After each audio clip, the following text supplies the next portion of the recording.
Welcome to the Willow Creek online training program. Today we're going to go over how to prevent house fires. This is very important. So the purpose of this module is to discuss how to prevent fires. The material in this module is taken directly from Red Cross's Fire Prevention and Safety Checklist. It's a great checklist you can download from the website if you desire to do so. But it is a great checklist. The Red Cross organization gave us permission to use this information. All right, what is the risk with house fires anyway? Between 2011 and 2015, fire departments responded to an average of 358,500 home structure fires per year. That's per year.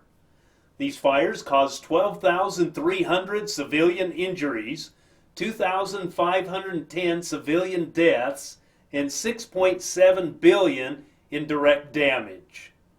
Per the NFPA, which is an acronym for National Fire Protection Association, on average 7 people per day die in U.S. home fires. That's pretty sad, very sad. So that's why I chose to dig a little deeper into the fires. Fires and earthquakes, we dug a little deeper on those two topics. So how can you prepare? Keep items that can catch on fire at least 3 feet away from anything that gets hot, such as space heaters. I'm sure space heaters have been responsible for a lot of fires over time. Never smoke in bed. I think we've been taught that since we were youngsters. Talk to children regularly about the dangers of fire, matches, and lighters, and keep them out of reach. Children left alone with fire equals trouble. I could tell you a few stories, but I won't, about my growing up years. Turn portable heaters off when you leave the room or go to sleep. NFPA reports that between 2010 and 2014, U.S. fire departments responded to an average of 166,100 home structure fires that involved cooking equipment per year. So cooking is a major cause of problems with fire prevention, or with fires. These fires cause an average of 480 civilian fire deaths, 5,540 civilian fire injuries, and 1.1 billion in direct property damage. So it's this cooking safety is pretty important here. Remember, in order to keep things safe, stay in the kitchen when frying, grilling, or broiling food. That's caused a lot of problems. We get so busy and someone calls us to the next room, we go, and then we forget that it's even on the stove, and that can be fatal. So remember how important that is. If you leave the kitchen for even a short period of time, just turn off the stove. Be safe. And here's a couple pictures of that. And here's a picture sequence, and I watched the video on this, and I was shocked at how quickly that fire started. So stay in the home while simmering,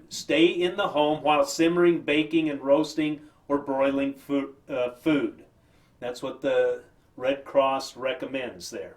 Check it regularly and use a timer to remind you that food is cooking.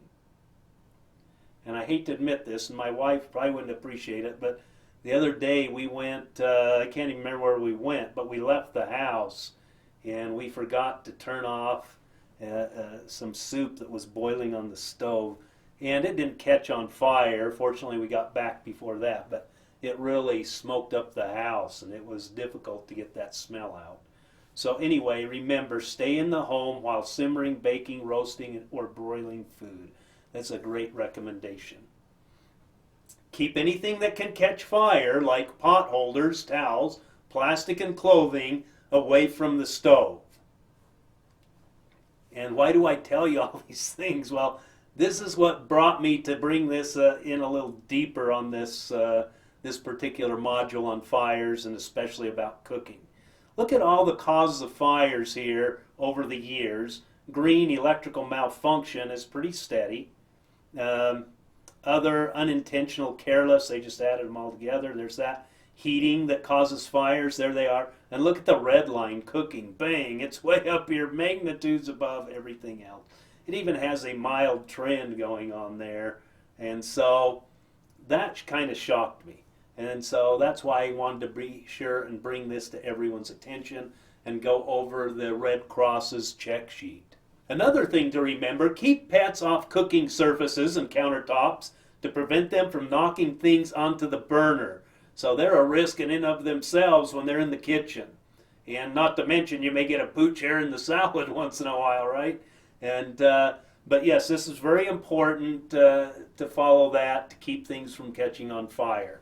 Anyway, congratulations, you've almost completed this module. However, remember, you still need to complete that module exam.